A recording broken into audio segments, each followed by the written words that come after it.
वक्त मेरी उम्र लगभग 74 साल की है। तो मैंने असली में जब मैंने अदबी दुनिया में कदम रखा तो मैं अफसाने ड्रामे और स्टेज ड्रामे लिखा करता था। अलबत्ता 1971 से मेरा रुख सियासत की तरफ मुड़ गया और सबसे पहले जो मैंने सियासी किताब लिखी 1975 में वो उद्रा उबला अकाड़ के खिलाफ एक तहरीक साबित हुई। जिस वक्त इमाम खुमैनी साहब तवील जुलाई वतन के बाद वापस आ गए तो उन्होंने कौम को जो मैसेज दिया उससे हमें एक बहुत हौसला मिल गया और हमारा ये इरादा ख्याल था कि इस्लामी ममालिक इसको कबूल कर लेंगे और उनका जो इत्तेहाद यकजहती का जो पैगाम था उसको कबूल करके एक आलमी इस्लामी ताकत बनाएंगे। अलबत्ता उनको जब ये सूरत हाल बात आ गई कि ये ईरान को अपने ज़ेर असर ला कर इसका एक वसीअ तजुर्बा करके इस्लामी दुनिया को एक दायरे में लाएंगे तो अमेरिका, बरतानिया और यूरोप ने इसको एक तरह से कबूल नहीं किया। तो उन्होंने इसके खिलाफ एक खुफिया महाज खोला। ख़ास तौर पर उन्होंने इराक़ को उकसाया कि आप ये जो ईरान का वार जो हुआ ना, ये बाज़ाब्ता तौर पर एक साजिश थी। इराक़ को सामान दिया गया बाज़ाब्ता ईरान के खिलाफ लड़ने के लिए। मकसद यही था कि ईरान जो आया है अब यह मुस्तकम हो रहा है और ये यकजहती का मुजाहरा कर रहा है, इसको एक तरह से डिस्ट्रॉय किया जाए। एक गहरी साजिश थी अमेरिका की। सद्दाम हुसैन को फंसाया, उसको उकसाया, उसको उसके लिए सामान भी दिया। तो उसके बाद जो हालात हुए तो खुमैनी साहब एक तरह से मुल्क के हालात में मसरूफ़ हो गए। वो आलमी इस्लाम को मुतहद करने के बजाय अपने मुल्क को सुधारने की तरफ मुतवज्जो है, क्योंकि हालात जंग के साथ जब तबाही हुई उसमें उसको काफ़ी वक्त लगा नए सिरे से मुनज़्ज़म करने में। अलबत्ता उसी दौरान जो एक वाक़ा हुआ कि वो जो सलमान रुश्दी का वाक़ा पेश आया तो उसकी वजह से वो आलमी सतह पर एक तरह से अलग थलग कर दिए गए। बजाय इसके कि उसको यूरोप, अमेरिका और बरतानिया अलग करते, अपने इस्लामी ममालिक ने भी उनका पूरा साथ नहीं दिया। हालांकि उसमें भी एक दरअसल जो मेरा अपना नज़रिया है, आलमी इस्लाम जो है ईरान के बगैर ये अमेरिका के कंट्रोल में है। इनका डिक्टेशन जो भी मिलता है वो अमेरिका से मिलता है। तो इस वजह से तो उनको अलग, खुमैनी साहब को अलग थलग एक तरह से किया गया। तो उसी दौरान जो सलमान रुश्दी का वाक़ा हुआ तो वो एक तरह से उनके लिए परेशानी का बायस बन गया।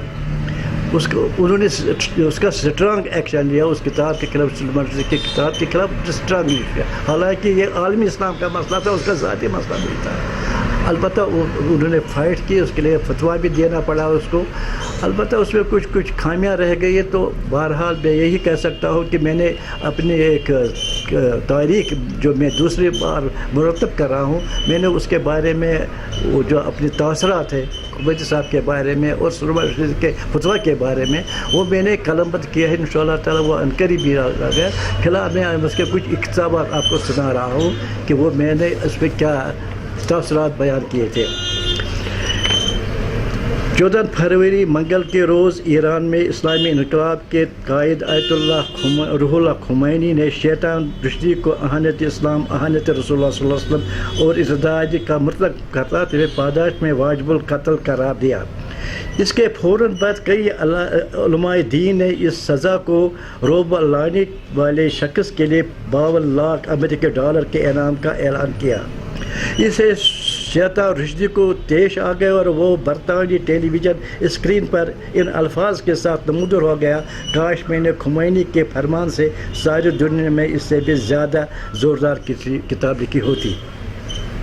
लेकिन इमाम खुमैनी के फरमान से सारी दुनिया में एक ज़लज़ला आ गया। अपने आप को सुपर पावर ताकत कहने वाली हुकूमत की बुनियादें मुज़्ज़ल हो गई।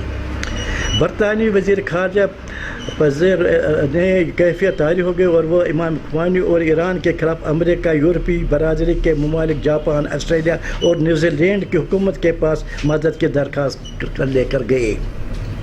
اسلامی جمہوریہ ایران پر سیاسی اور اقتصادی دباؤ ڈالنے کی غرض سے برطانیہ اور یورپی ممالک نے اس ممالک کے ساتھ سفارتی تعلقات منجمد کرنے کا فیصلہ کیا، لیکن ایران نے اینٹ کا جواب پتھر سے دیا۔ اس نے برطانیہ کے ساتھ سفارتی تعلقات مکمل طور پر منقطع کرنے کا فیصلہ کیا اور برطانیہ کو 7 روز کی مہلت دے دی کہ اس دوران وہ شیطانی آیات اور سلمان رشدی کو اپنے ملک سے الگ کر دے۔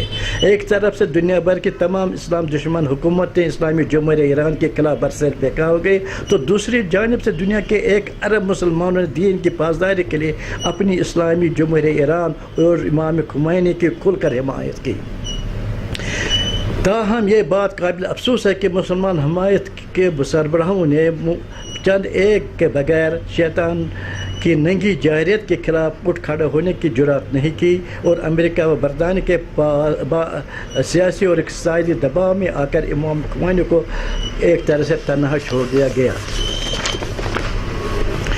امام خمینی ایران میں اسلامی حکومت کے قیام کے بعد 10 سال تک 11 فروری 1979 سے 11 فروری 1969 سے 79 تک عالم اسلام کی مین سٹریم سے بڑی حد تک کٹ کر رہ گئے۔ سلمان رشدی کی کتاب یہودیوں اور نصارہ کی طرف سے مسلمانوں کی دل آزاری کی ایک گہری سازش کے طور پر سامنے آ گئی۔ البتہ شیطان رشدی کو قتل کرنے اور ان کا سر قلم کرنے کا فتویٰ دینے کے بجائے ان کو قتل کرنے کا خفیہ منصوبہ بنانا تھا اور اس کے لیے خفیہ طور پر کسی شخص یا گروہ کو مقرر کر کے شیطان رشدی کا خاتمہ کرنے کا ٹارگٹ دینا تھا۔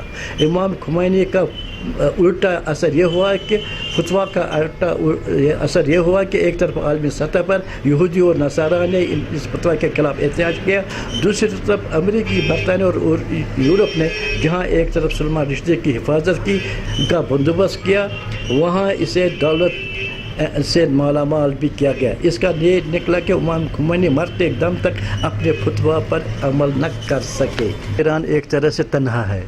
البتہ اس ایران کی خوش قسمتی یہ ہے کہ ان کو آج کل جو سرد مل گئے ہم نژاد وہ امام خمینی کے نقش قدم پر یقیناً چل رہے ہیں۔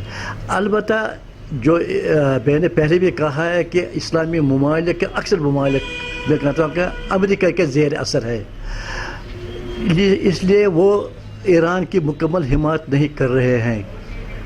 البتہ نژاد صاحب جو سٹینڈ لے رہے ہیں، جو اس نے سٹینڈ لیا ہے ایران کے لیے، میرے خیال میں وہ اس کے مستقبل بہت روشن ہے اور وہ ایک ایسا وقت آئے گا کہ وہ اپنی طاقت کا مظاہرہ نہ صرف کریں گے بلکہ وہ ایک دنیا کو ایک مثال بھی پیش کریں گے۔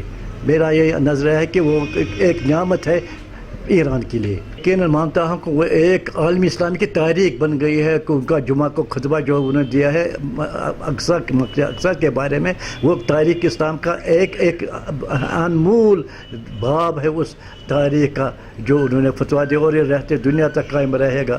میرے خیال میں اگر امام خمینی ابھی تک حیات ہوتے تو مسئلہ کا فلسطین انشاءاللہ تو حل ہو گیا ہوتا، اس میں کوئی دو رائے نہیں۔ میرا جب تک وہ امریکی دباؤ سے باہر نہیں آئیں گے نہ وہ متحد ہوں گے نہ ہونے دیا جائے گا۔